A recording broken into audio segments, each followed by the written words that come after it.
बिहार में भी दिखी। 2019 में अगर पुलवामा के नाम पर वोट पड़ा तो बिहार में भी उस नाम पर वोट पड़ा। तो जब आप लोग ये बात कहते हैं बिहार में जाति थोड़ी ज्यादा है, तो वो आंकड़ों से it's not backed by data, क्योंकि डिग्री ज्यादा तब मानते कि भाई 14 में पूरा देश मोदी को वोट दे दिया लेकिन बिहार में लोगों ने जाति पर दिया, तो मैं मान लेता कि अलग है। अगर 84 में पूरे देश ने कांग्रेस की लहर को मान लिया होता और बिहार में लोग जाति में फंसे रहते तो मैं मान लेता कि बिहार लोकसभा और राज्यसभा, लोकसभा और विधानसभा में तो अलग अलग लोगों की भूमिका रहती है। नहीं, पहले दो बात आप पूछ रहे हैं। पहले तो आप ये कह रहे हैं कि क्या बिहार में जाति पर ही वोट पड़ता है। मैं कह रहा हूं कि बिहार में भी जाति की महत्ता उतनी ही है जितनी गुजरात में है, कर्नाटक में है, आंध्र में है, उत्तर प्रदेश में है। वहां पर भी जाति की महत्ता है।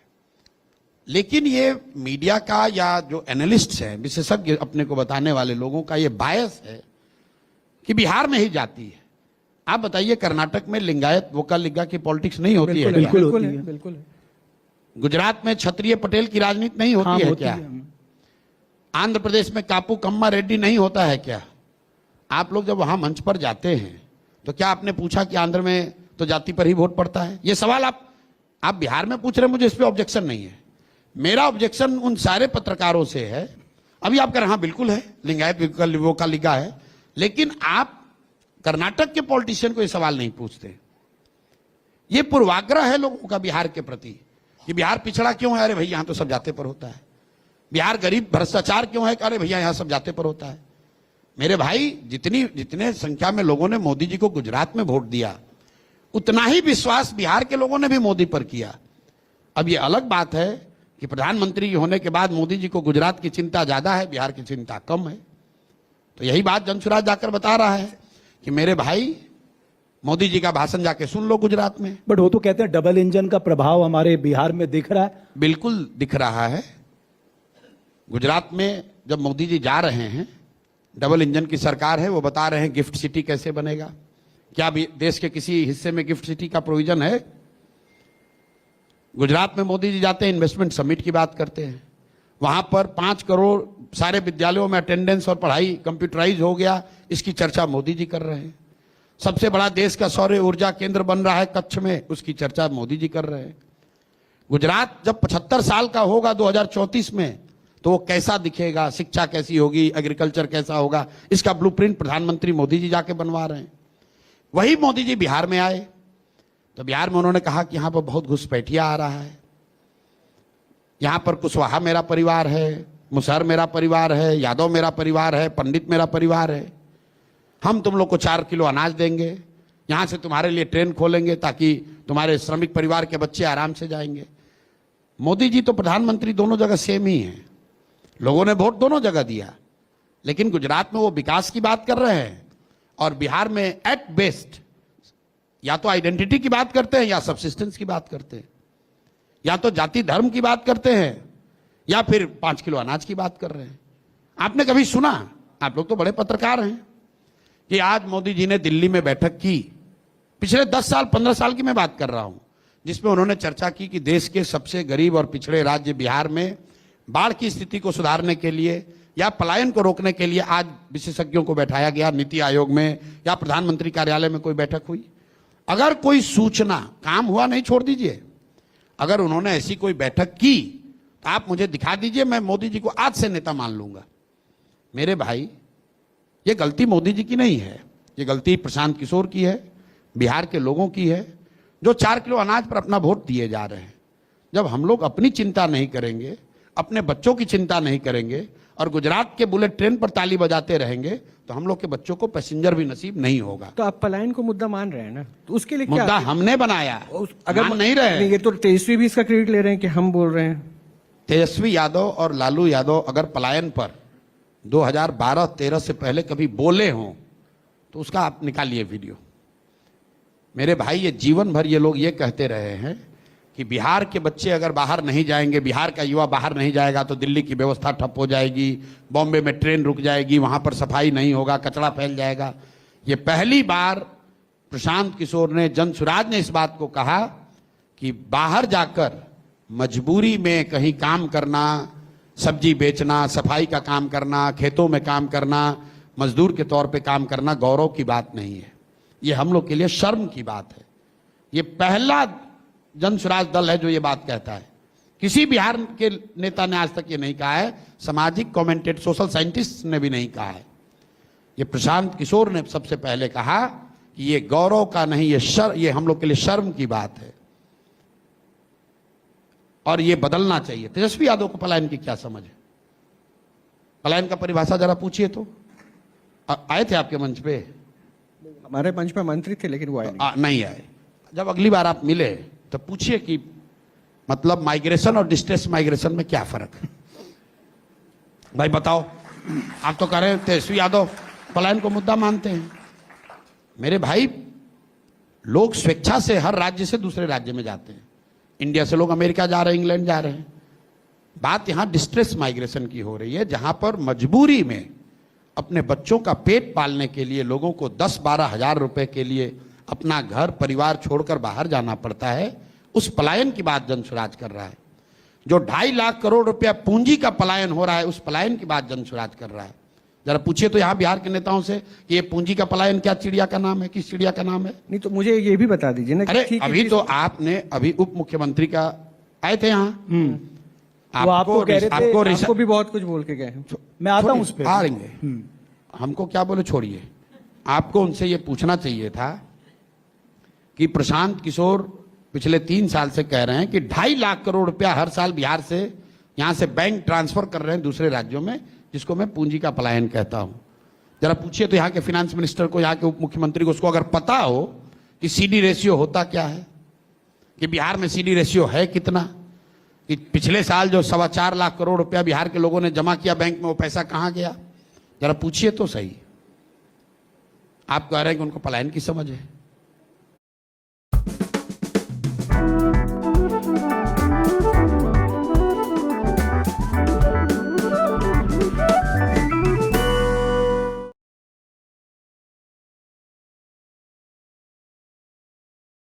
छह लाख का लोन ले लो, 10 लाख का लोन ले लो। आपको भी ऐसे बहुत सारे मैसेज हर दिन फोन में आते होंगे, लेकिन आपको ऐसा लोन लेने से बचना है। अरे भाई, तुम लोगों को मुद्रा लोन के बारे में नहीं पता है क्या? देखो, सरकार भी चाहती है कि देश का हर आदमी बिजनेस करे, आगे बढ़े, तभी तो देश की तरक्की होगी। पर तुम लोग जाते हो बैंक में दिमाग खराब करने। इतनी सारी स्कीम चल रही है जो सरकार ने बनाई है, उनके बारे में कभी सोचा है? सरकार ने मुद्रा लोन नाम की स्कीम चला रखी है, जिसमें तुम्हें 20 लाख तक का लोन मिल जाएगा। ना कोई पैन कार्ड और ना ही कोई गारंटर लगाना है, और इंटरेस्ट पे सब्सिडी भी मिलेगी। पर तुम लोगों को इन सब चीजों के बारे में पता ही नहीं है। तो मैडम, मुद्रा लोन स्कीम में अप्लाई करने के लिए कहाँ जाना होगा? अरे कहीं जाना नहीं होगा। मुद्रा लोन स्कीम में तुम अपने फोन से ही अप्लाई कर सकते हो। अगर प्रोसेस सीखनी है तो एक ऐप डाउनलोड कर लो। उस ऐप का नाम है सीखो ऐप। सीखो ऐप पे जितनी भी सरकार की स्कीम है, जैसे मुद्रा लोन स्कीम हो गई, होम लोन वाली आवास योजना हो गई, सब कुछ वीडियो में क्लियरली समझाया गया है। तुम बस उन वीडियोस को देखो और जो इंस्ट्रक्शंस दिए गए हैं फॉलो करो और तुम्हारा एप्लीकेशन भर जाएगा। जो भी बिजनेस करने वाले लोग हैं उनको यही बताओ कि भाई बिजनेस लोन के लिए बैंक के चक्कर काटने की बिल्कुल जरूरत नहीं है। सीधा मुद्रा लोन स्कीम के लिए अप्लाई करो। अगर एप्लीकेशन भरना सीखना है तो सीखो ऐप डाउनलोड कर लो। इंस्टॉल नाउ पे क्लिक करो और अभी सीखो ऐप डाउनलोड करो। तो इंस्टॉल बटन पे क्लिक करो और सीखो ऐप डाउनलोड करो।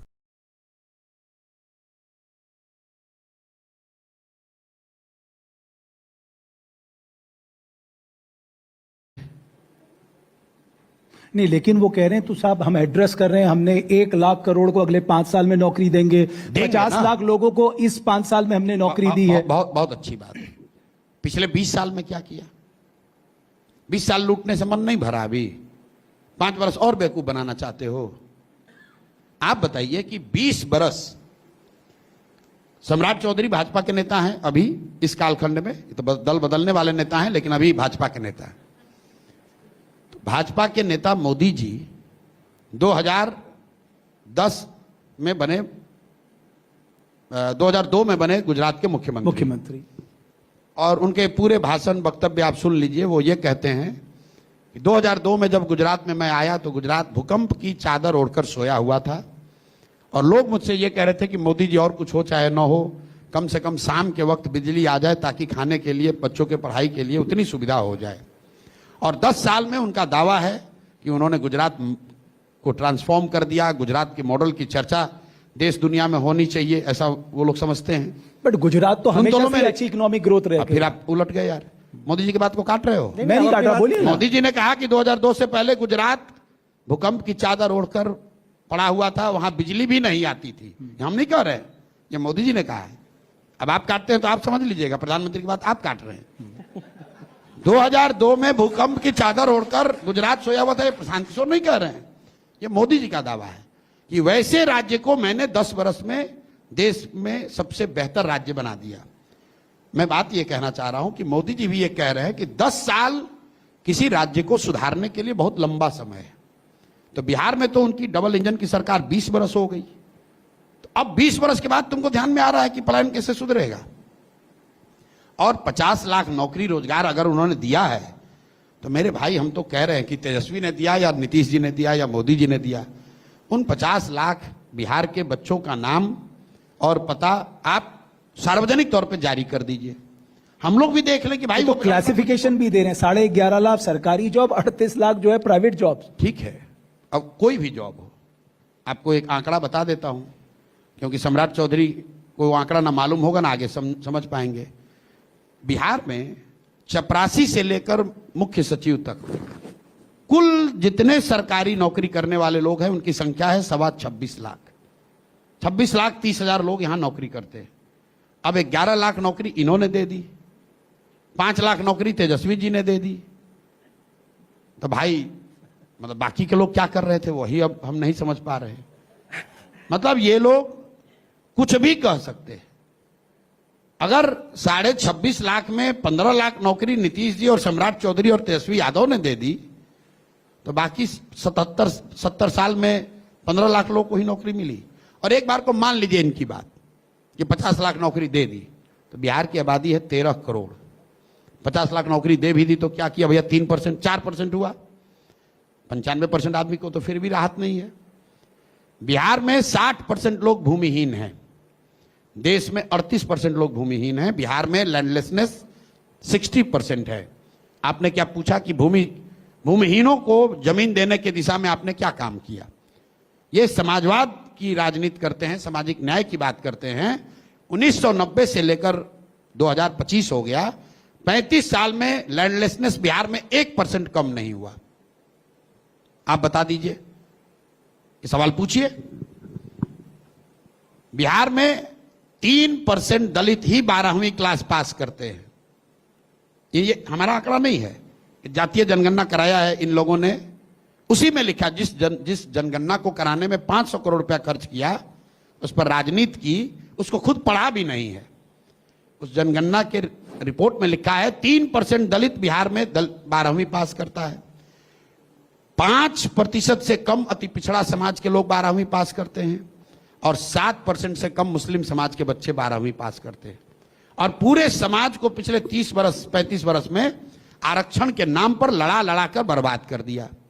हम कहते भैया तुम 100% रिजर्वेशन कर दो, लेकिन जो अति पिछड़ा समाज का बच्चा है, जो दलित समाज का बच्चा है, जब वो 12वीं पास ही नहीं करेगा तो आरक्षण मिलेगा कैसे। नहीं प्रशांत जी ठीक है, आप चलो नहीं जो किया, लेकिन आप फिर कैसे कर लेंगे जब डबल इंजन की सरकार नहीं कर पा रही है। आपके पास व्हील अगर हो गया, लेकिन अगर गवर्नमेंट, सेंट्रल गवर्नमेंट से आपको हेल्प ही नहीं मिलेगा तो फिर आप क्यों हेल्प चाहिए, क्यों हेल्प चाहिए? तो फंड कहां से लाएंगे आप? फंड मतलब बिहार तो अभी तक तो कई सरकारें ये रो रही है कि सेंटर से मदद नहीं मिला। अभी तक की तो कई सरकारों ने ये स्थिति करी है, तभी तो हम लोग इस दुर्दशा में जी रहे हैं। बिहार का जो बजट 3,20,000 करोड़ का है, वो क्या केंद्र सरकार देती है? बिहार सरकार का अपना बजट 3,20,000 करोड़ का है ना। 13 करोड़ लोगों की कोई ताकत नहीं है, हम लोग की कोई सोच नहीं है। सेंटर देगा उसी से काम चलेगा।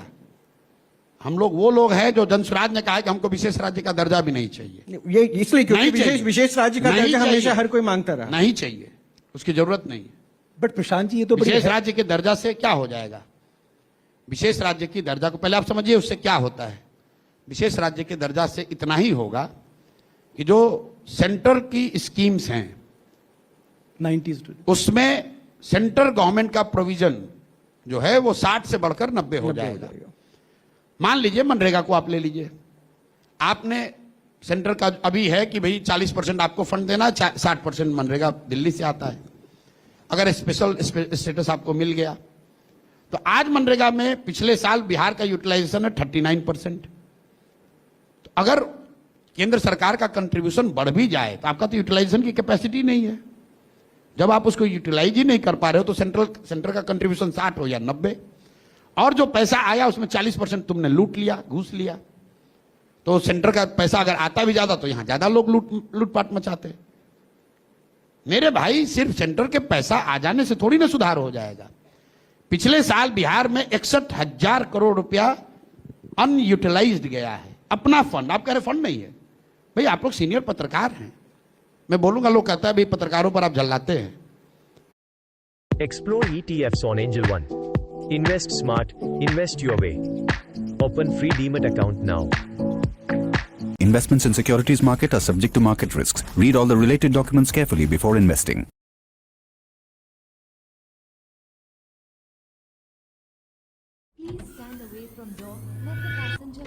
लीना को पसंद आया ये ट्रेंडी लहंगा, लेकिन उसकी लाइफ में हुआ फोन का स्वाहा, घर में लीकेज और स्कूटर का ओल्ड एज। पार्ट्स मंगवाना पड़ेगा। तो हो गया ना खर्चे पे खर्चे पे खर्चा। इसीलिए मिंत्रा BFF सेल लाया है डिस्काउंट पे डिस्काउंट पे डिस्काउंट, मतलब ट्रिपल डिस्काउंट। तो अब होगा चर्चे पे चर्चे पे चर्चा।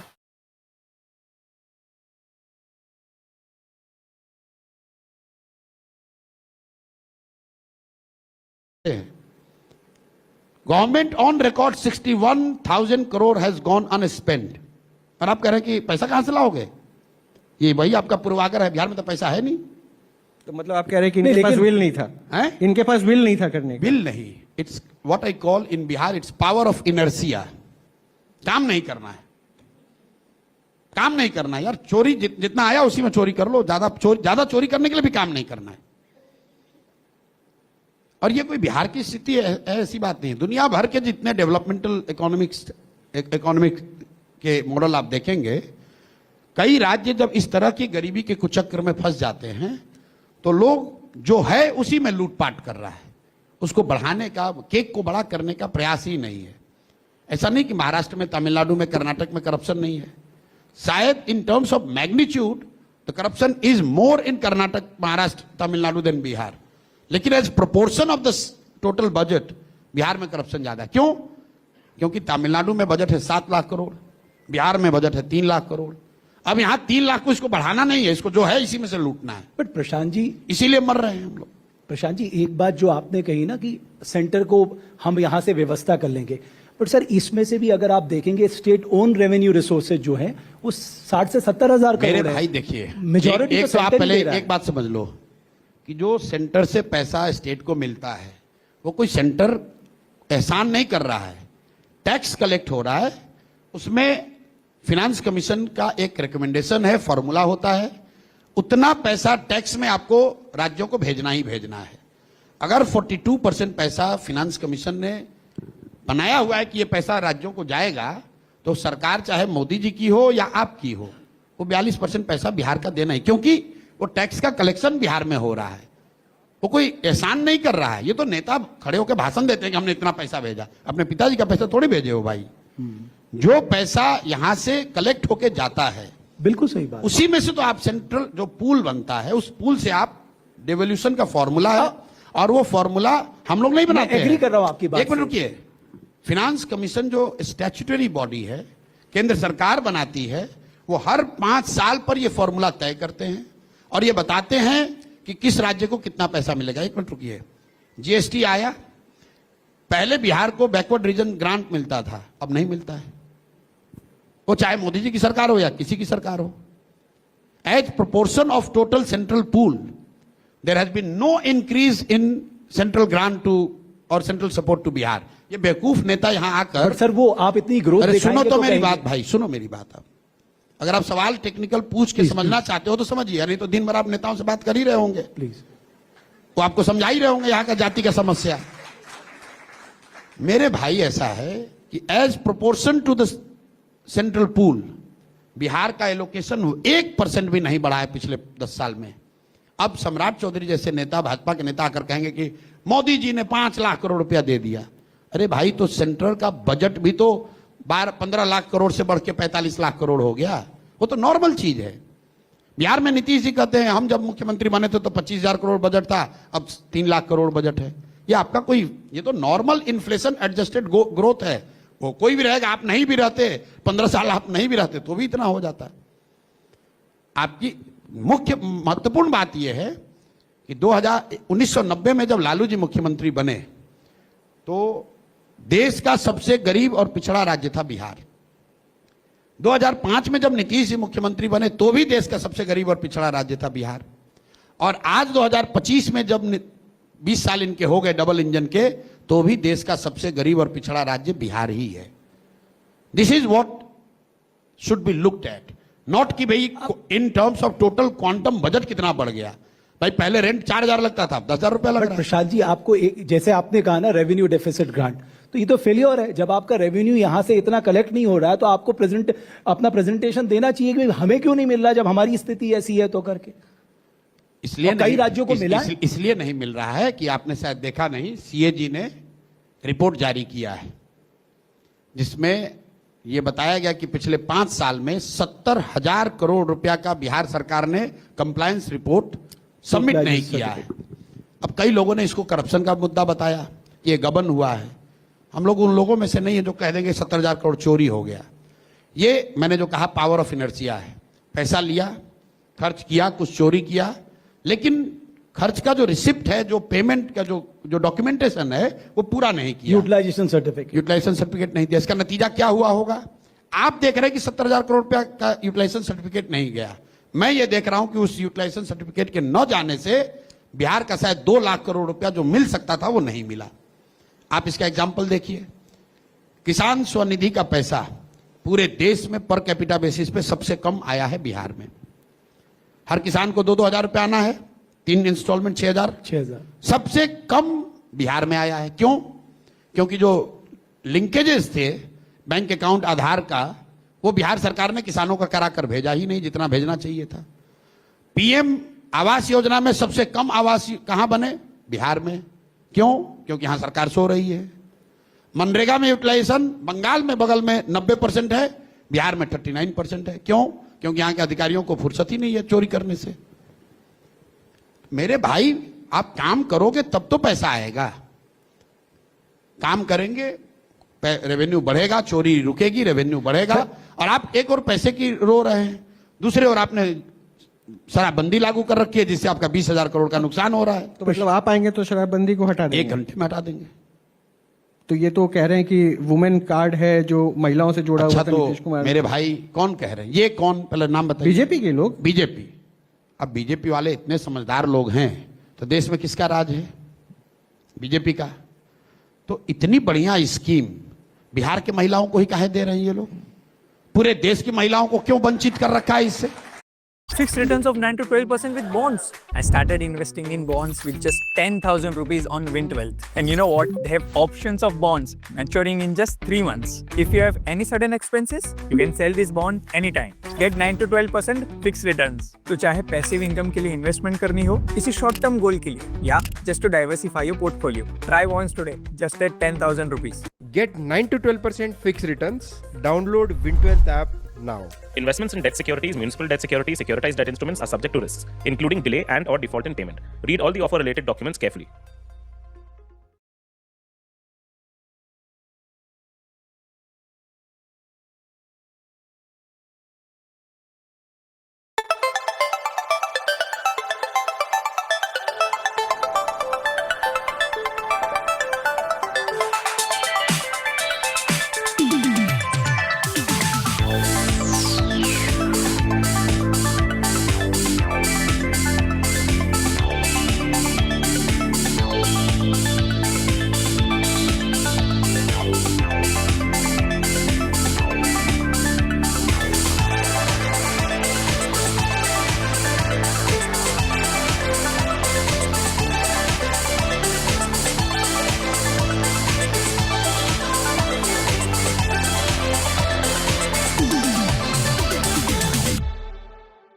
Investment in securities market are subject to market risks. Read all the related documents carefully before investing.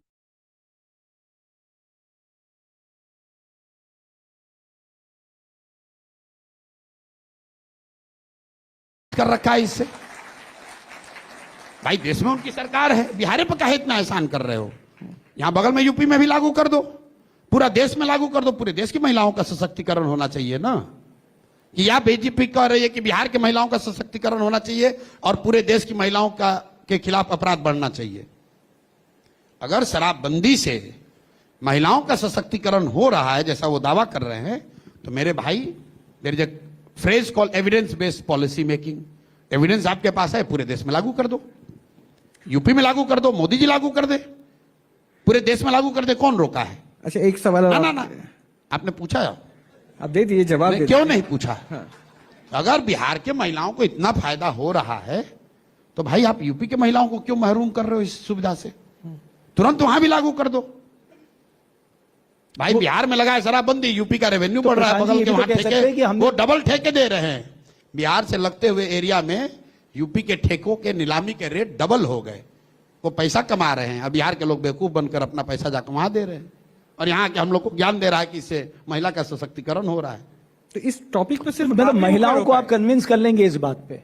महिला कन्विंस नहीं है, ये आप कैसे जानते हैं? नहीं, हमें ज्यादा, आज यशवंत देशमुख भी थे हमारे प्रोग्राम में, उन्होंने ये बोला कि देखिए अगर आप सर्वे करा लेंगे तो ज्यादातर महिलाएं इसके खिलाफ ही होंगी। अच्छा, यशवंत देशमुख तो बहुत बड़े सेफोलॉजिस्ट हैं। मैं आपको आंकड़ा दे देता हूं, आप समझ लीजिए। नीतीश कुमार को सबसे बड़ी सफलता बिहार में कब मिली? 2010 में। 2010 में नीतीश कुमार के 115 विधायक थे, 25 एमपी थे। उस समय बिहार में सबसे ज्यादा ठेके थे शराब के। नीतीश कुमार को सबसे कम सीट कब आया? 2020 में। नीतीश कुमार ने शराबबंदी कब लागू की? 2016 में। तो आपके और यशवंत देशमुख के एनालिसिस से तो 16 में शराबबंदी लागू हुआ, तो नीतीश कुमार का ग्राफ और बढ़ जाना चाहिए था। तो 115 से घट के 42 कैसे हो गया? अगर सारी महिलाओं ने शराबबंदी के नाम पर नीतीश को वोट दे दिया तो उनका सीट 115 से घट के 42 कैसे हो गया? तथ्य कहीं है, परसेप्शन के आधार पर कुछ भी कहे जा रहे हैं। मेरे भाई 2005 में नीतीश कुमार को सीट जो आई, 2010 में 115 सीट, 2015 में 75 सीट। उस समय तो शराबबंदी नहीं लागू थी। शराबबंदी लागू हुई है 2016 में, और 16 के बाद नीतीश कुमार ने जो चुनाव लड़ा उसमें उनको 42 सीट आया है। तो आंकड़े कुछ और हैं, परसेप्शन कुछ और है। आप डफली बजाए जा रहे हैं कि महिलाएं इन्हीं को वोट दे रही है। बट केवल एक ही फैक्टर दी है ना, चलो महिलाओं वाला फैक्टर, उसमें तो चिराग पासवान भी चुनाव लड़े थे। ये ठीक बात। अब आप हमारे बात पे आ गए।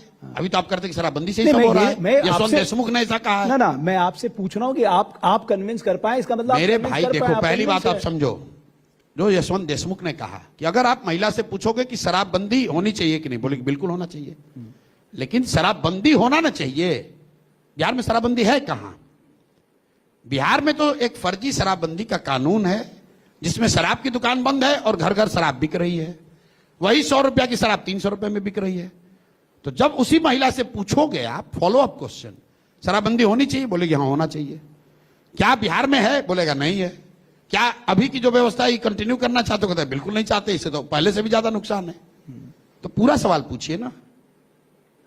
तो मतलब ये तो खैर आपने जो बातें स्पष्टीकरण की कि शराबबंदी को लेकर आपके पॉइंट ऑफ व्यू, लेकिन स्पष्टीकरण क्या है? तो पहले दिन से कह नहीं, क्योंकि कोई भी पॉलिटिकल पार्टी इसको लेकर, क्योंकि कोई पॉलिटिकल पार्टी और जनसभा में फर्क नहीं है। चिराग पासवान को बहुत प्रेज करते हैं। चिराग पासवान ने भी इस बात को लेकर, चिराग पासवान को एक बात के लिए प्रेज करते हैं कि उन्होंने बिहार में राजनीति से जुड़े होने के बावजूद यहां पर ओपन जात धर्म की राजनीति नहीं की है।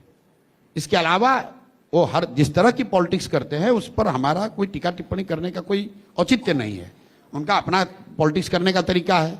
वो भाजपा के साथ, हम लोग भाजपा के विरोध में हैं। वो गठबंधन की राजनीति करते हैं, हम लोग गठबंधन की राजनीति करते नहीं हैं। रह गई बात चिराग पासवान की राजनीतिक सफलता की, तो विधानसभाओं में अगर चिराग पासवान जी की पार्टी का, जब उनके पिताजी यहाँ थे, तो भी अगर देखिएगा तो 5 सीट भी नहीं जीत पाए हैं पिछले 3 विधानसभा चुनाव में। हर गठबंधन में लड़के देख लिया। वो तो शुरू से एनडीए यूपीए दोनों में रहे ना। मैं आपको जो कह रहा हूं आप समझिए। वो एमपी का चुनाव जीतते हैं, विधानसभा में 5 विधायक भी अभी तक नहीं जीत पाए हैं। वो पिछली बार 1 जीते थे, उससे पहले वाले चुनाव में 2 जीते थे, उससे पहले 3 या 4 जीते थे। प्रशांत जी, एक तो और ऐसा नहीं है कि चिराग पासवान शराबबंदी के पक्ष में है तो पूरा बिहार खड़ा होकर उन्हीं को वोट दे रहा है।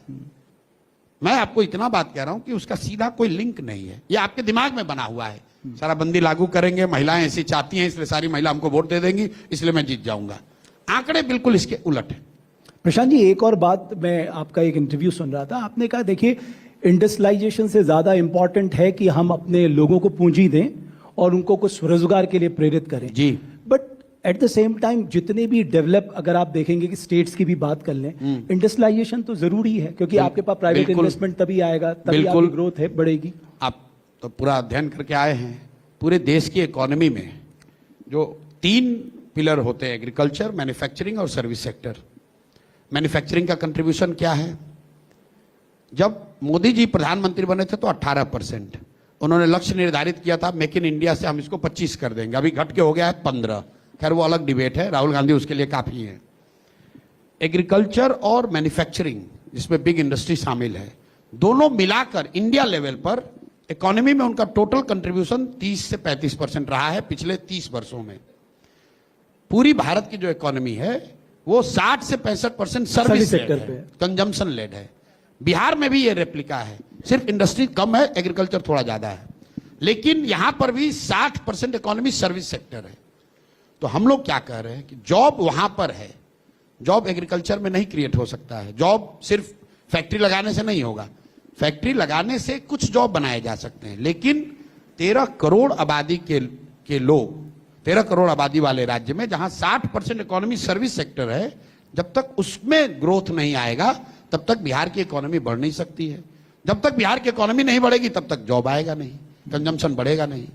तो व्हाट वी आर सेइंग कि बिहार में हम लोग व्हाइट कॉलर जॉब चाहते हैं।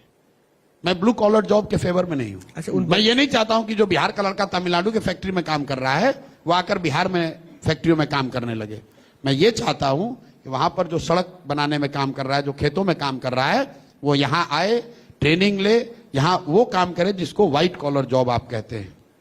क्योंकि सारा जॉब का ग्रोथ जो है आज और आने वाले समय में वो व्हाइट कॉलर जॉब का है। अच्छा प्रशांत जी, उन बच्चों के लिए क्या विजन आपकी पार्टी लेके चल रही है जो बच्चे बाहर जाके पढ़ रहे हैं इंजीनियर? क्योंकि देखिए बिहारी होने के नाते बच्चा क्या बनेगा, डॉक्टर, इंजीनियर, इसके ख्वाब या यूपीएससी करेगा, ऐसे बच्चे कोटा और इन सब में हब चल रहा है, उनके लिए क्या? हम लोग उच्च शिक्षा को लेकर हम लोग क्या चाहते हैं उसका पूरा ब्लूप्रिंट हमने जारी किया है, लेकिन मेरी प्राथमिकता, फिर वही इंडस्ट्री वाली बात आएगी, आप उसको मिस इंटरप्रेट भी करेंगे कि आप तो कह रहे हैं इंडस्ट्री नहीं लगनी चाहिए। मैं ये नहीं कह रहा हूं कि इंडस्ट्री नहीं लगनी चाहिए। मेरी प्राथमिकता सबसे पहले क्या है, हर घर में रोजगार होना चाहिए, बड़ी इंडस्ट्री आए या छोटी इंडस्ट्री आए। आपने कहा दुनिया, आप सिंगापुर चलिए, आप मेरे साथ नॉर्वे चलो, फिनलैंड चलिए, स्वीडन चलिए, न्यूजीलैंड चलिए, दुनिया के 20 ऐसे देश आपको बता सकते हैं जहां कोई एक बड़ी इंडस्ट्री नहीं है, लेकिन हर घर में रोजगार है। पर कैपिटा बेसिस उनका इनकम $50,000 $60,000 है। उसके लिए आपको फैक्ट्री लगाने की जरूरत नहीं है, सिर्फ बड़ी फैक्ट्रियों से ही इनकम नहीं बढ़ सकता है। उसी तरह शिक्षा में जो हम लोग कह रहे हैं कि हमारी पूरी ताकत, पूरी प्रायोरिटी, जो प्राथमिकता जो है शुरुआती दिनों में, कम से कम अगले 10 साल में, यहां पर स्कूल एजुकेशन को, देश के सबसे अच्छा स्कूल, देश का सबसे अच्छा स्कूल एजुकेशन सिस्टम बिहार में बनना चाहिए। ये हम लोग का लक्ष्य है।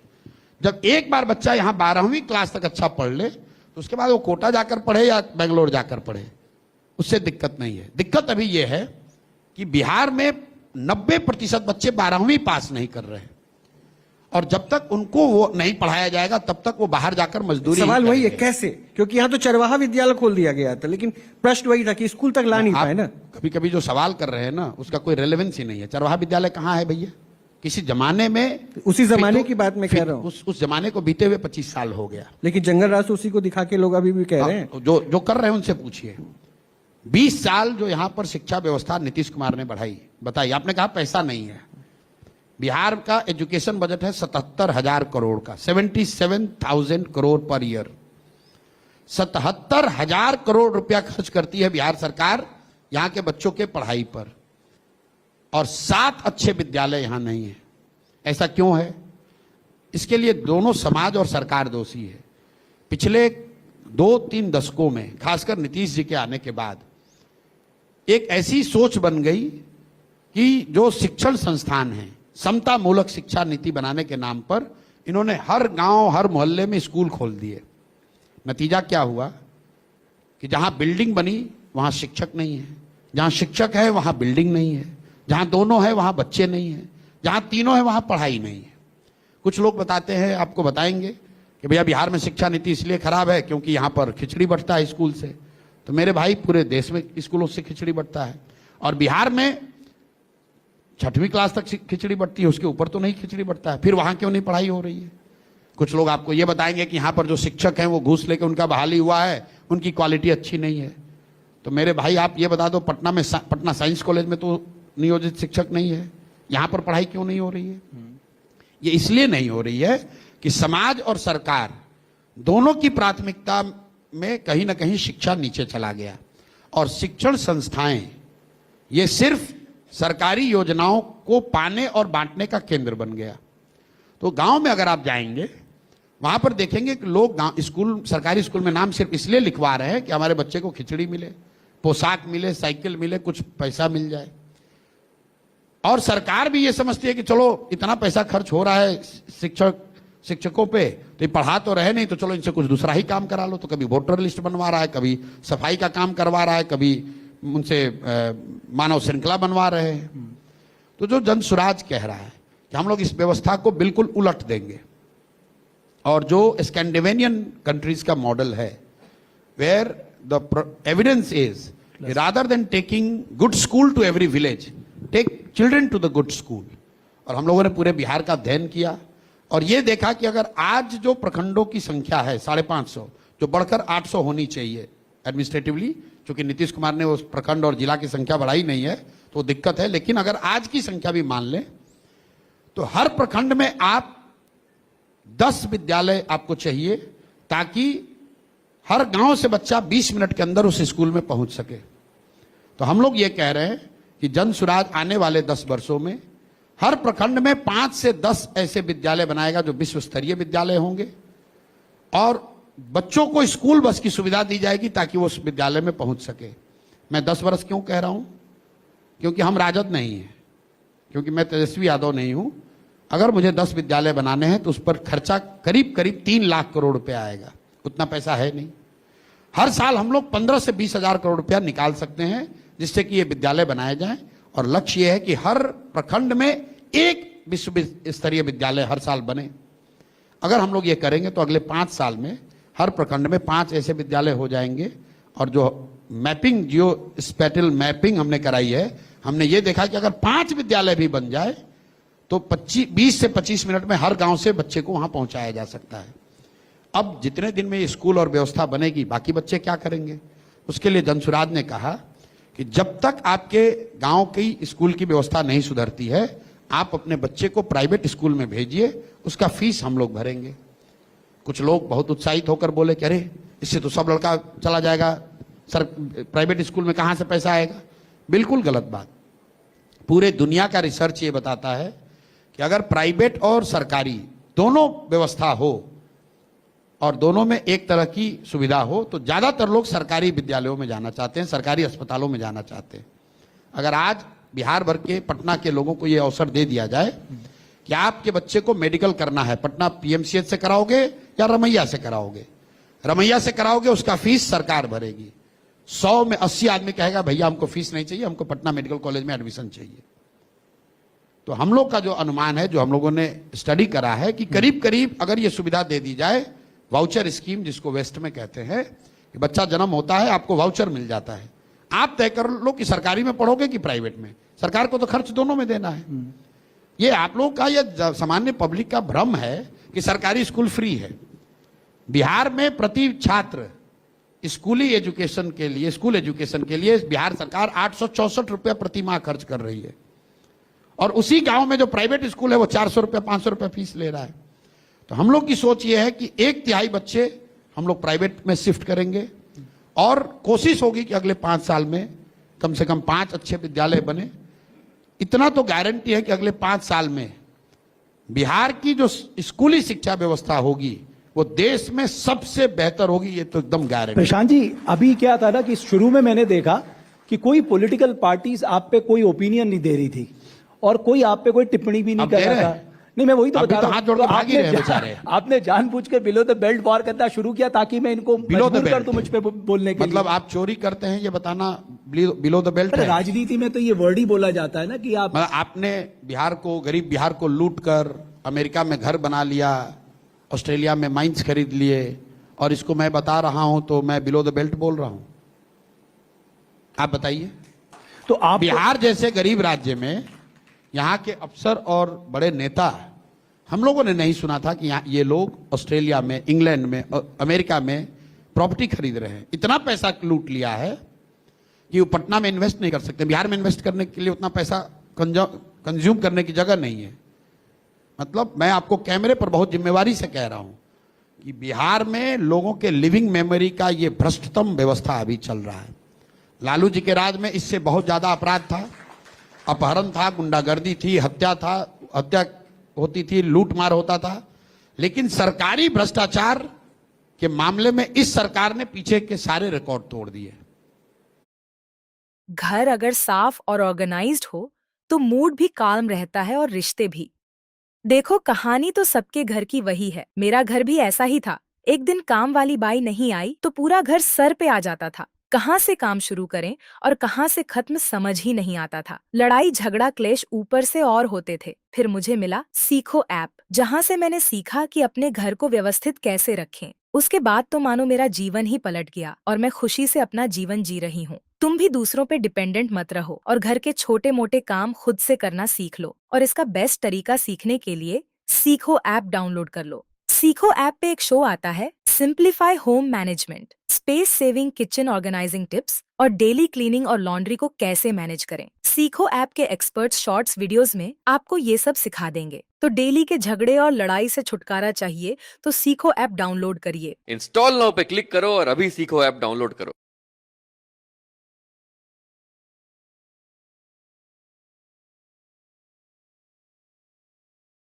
आजकल सब बोलते हैं SIP स्टार्ट कर, कब, कहाँ, कैसे और कितना ये कोई नहीं बताता। बस इतना ही? चल अभी स्टार्ट करते हैं। जल्दी ग्रो ऐप खोल। अभी नहीं, मेरी कैब आ रही है। उससे पहले हो जाएगा। खोला। अब म्यूचुअल फंड पे जा और फंड सेलेक्ट कर। वही तो नहीं आता। ग्रो पे हर फंड के पास्ट रिटर्न्स, रिस्क लेवल और एक्सपेंस रेशियो जैसे सारे डिटेल्स मेंशन्ड होते हैं, जिसके बेसिस पे तू अपना फंड सिलेक्ट कर सकता है। अब अपने गोल्स के हिसाब से एक अमाउंट डाल, select a date and click on start SIP। Done, हो गया और मेरी कैब भी आ गई। बाय। SIP शुरू करना is start easy. Start your SIP on Grow. Mutual fund investments are subject to market risks. Read all the scheme related documents carefully before investing.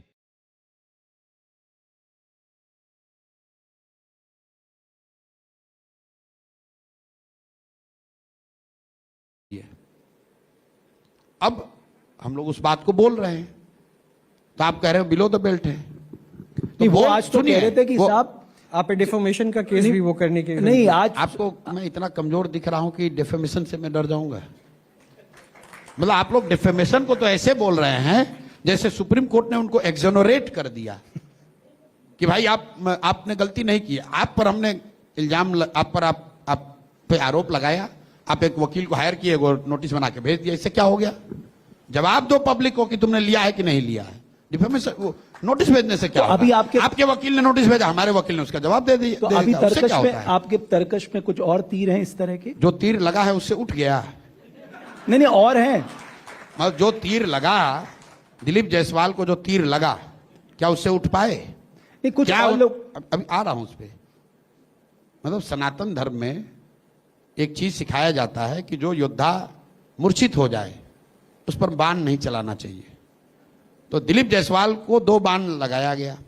उनको कहा कि सिखों के मेडिकल कॉलेज को इन्होंने अवैध तरीके से कब्जा किया है और राजेश शाह नाम के एक व्यक्ति की इन पर हत्या का आरोप है।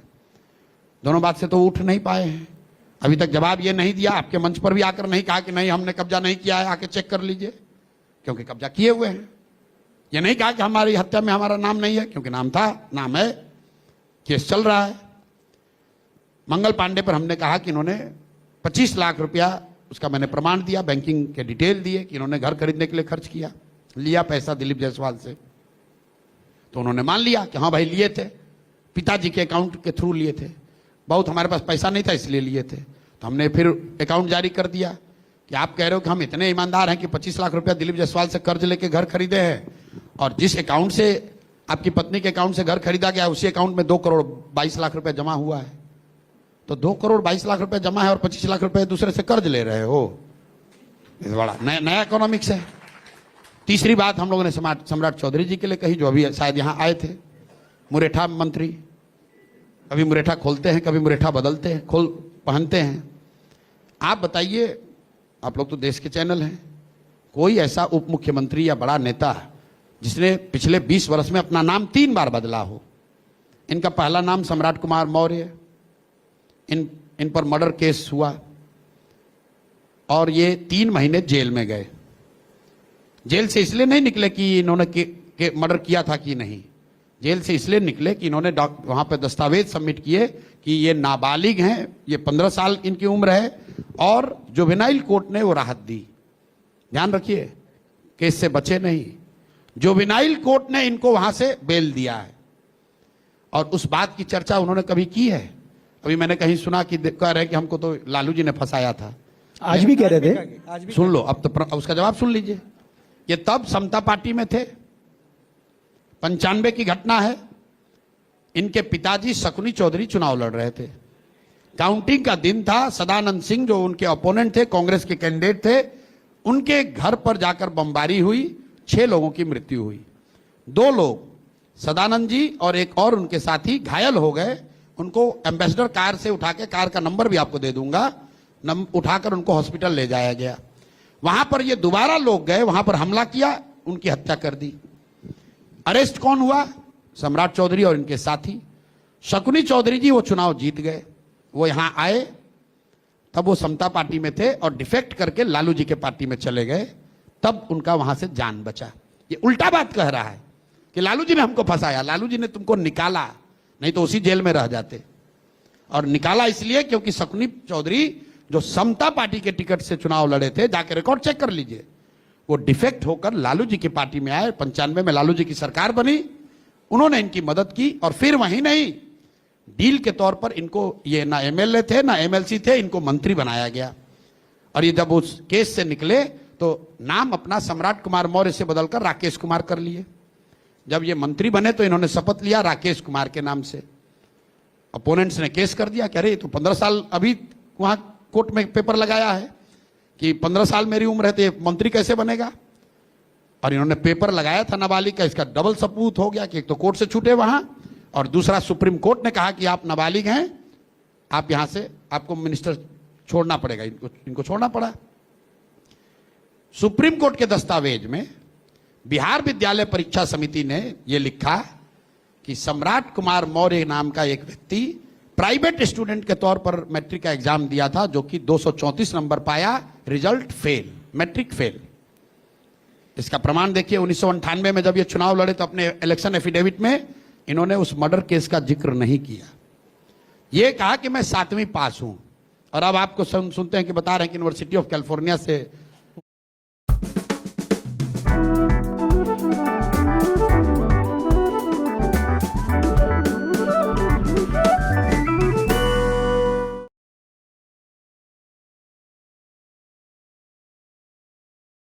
ETF, a practical approach to build your investment portfolio with Angel One. Open free Demat account now. Investments in securities market are subject to market risks. Read all the related documents carefully before investing.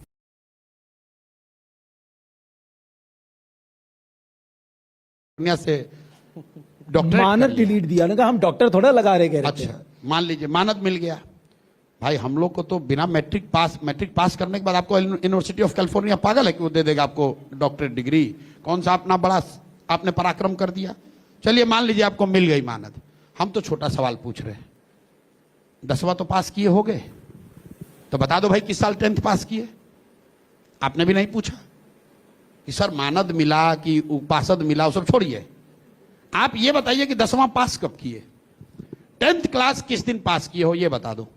और अगर नहीं किए तो affidavit आपका झूठा है। Affidavit में इस आदमी ने चालाकी से 10th और 12th का जिक्र नहीं किया है, सीधे लिख दिया कि मैंने ग्रेजुएशन की डिग्री लगाई और मानद डिग्री की डिग्री लगा दी।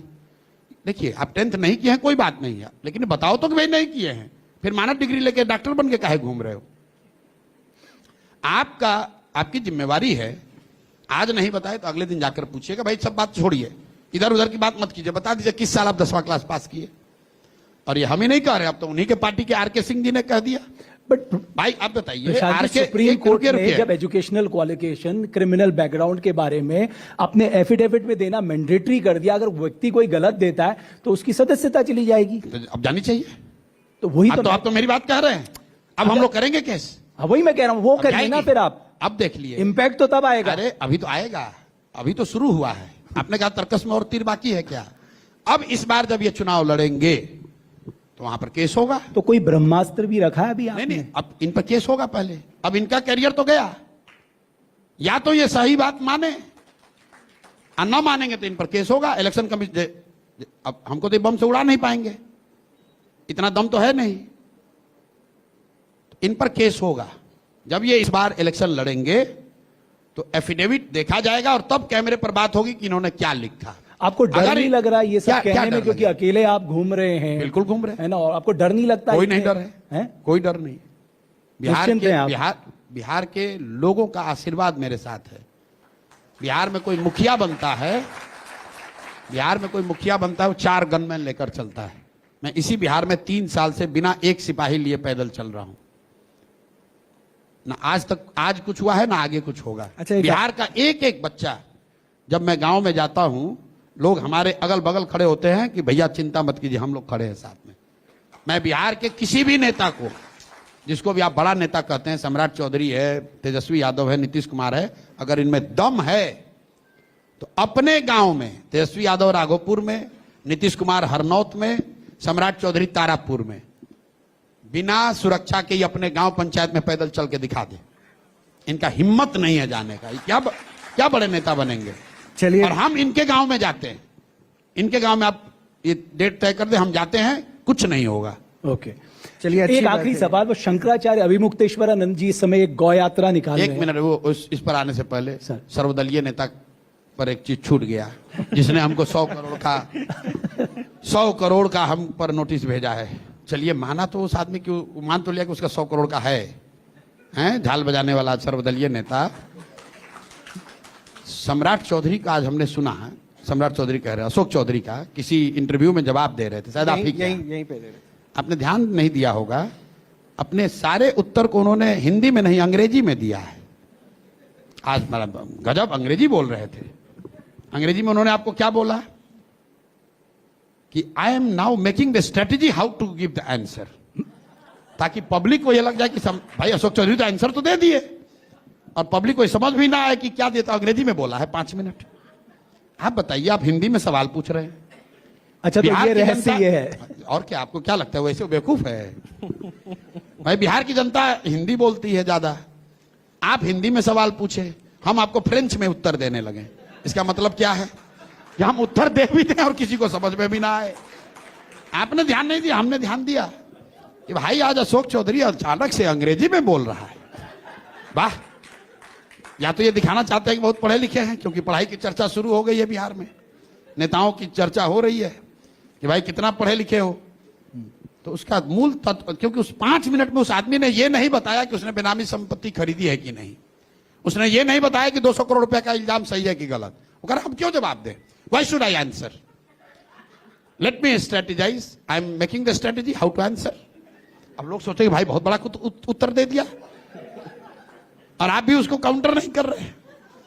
आप भी उसका कोई कह रहा है कि मैं रणनीति बना रहा हूं, प्रशांत जी कोई कह रहा है मैं रणनीति बना रहा हूं, ठीक बात, तो मैं तो उस पर विश्वास करूंगा ना। कर लीजिए, वो हिंदी में बोलना चाहिए था ना। ठीक है, उनको लगा अंग्रेजी में काहे बोल रहे थे? सरल भाषा में बता रहे, आपने ही तो कहा ना शिक्षा पे विकास की बात हो रही। हम अंग्रेजी में काहे ये बोल रहे थे कि I am making the strategy. तो आपको पता था अशोक चौधरी साहब अंग्रेजी बोलते हैं? आई विल चूज, मैंने पूरा सुना है, तो I will choose the time. तो अच्छा तो है ना सर, आप कह रहे थे कि पढ़े लिखे लोग हैं। देखिए वो 100 करोड़ का बेचारे भेजे हैं, तो मैं उन पर एक और खुलासा 2-3 दिन में कर देता हूं ताकि 100 करोड़ का और भेज दो। अच्छा, वो शंकराचार्य जी वाली बात का भी आप जवाब दीजिए। वो कह रहे हैं कि अशोक चौधरी जी हिंदी में सुन लीजिए, अब आप पर नई किस्त आप पर जारी करने जा रहे हैं, जो और 1-2 वकील रख लो, 1-2 और भेज दो। आज ही बता दीजिए। अभी यहाँ नहीं बताएंगे। अच्छा। तो बजाता पेपर डॉक्यूमेंट साथ बोलते हैं, ऐसे थोड़ी बोलते हैं। तो इंतजार करें। ये 100 करोड़ से हमको डराने की कोशिश कर रहे हो। ऐसा एक नेता है भाजपा का, बोला कि इनको जेल भेजवा के दम लेंगे। उन्हें तुम 7 जन्म लोगे तो हमको जेल नहीं भिजवा सकते हो। हम लोग कोई चोरी चमारी करने वाले लोग हैं, बिहार के लिए लड़ रहे हैं, इस धरती के लिए लड़ रहे हैं। ये अहंकार है या आत्मविश्वास है? अहंकार नहीं है, जिम्मेवारी है। पर मुझे लगता है कि इस तरह का आप आने लग गया है। ये आत्मविश्वास है बिहार के जमीन के प्रति, लोगों के प्रति हमारी जिम्मेवारी है। लोग हम चलते हैं तो लोग कहते हैं भैया आप पर बहुत भरोसा है, धोखा मत कीजिएगा, पीछे मत हटिएगा भैया, कुछ हो जाए पीछे मत हटिएगा। लोग बताते हैं इसलिए खड़े हैं। यही वजह है कि जुलाई से लेके अब तक आपके कैंडिडेट फाइनल, क्योंकि आपने जुलाई का डेट कहा था कि 243 चेहरे मिल जाएंगे, यही वजह है कि बिल्कुल फाइनल है, लेकिन जैसा कि आप लोग बताते हैं वैसी स्थिति है नहीं कि दल में जो हम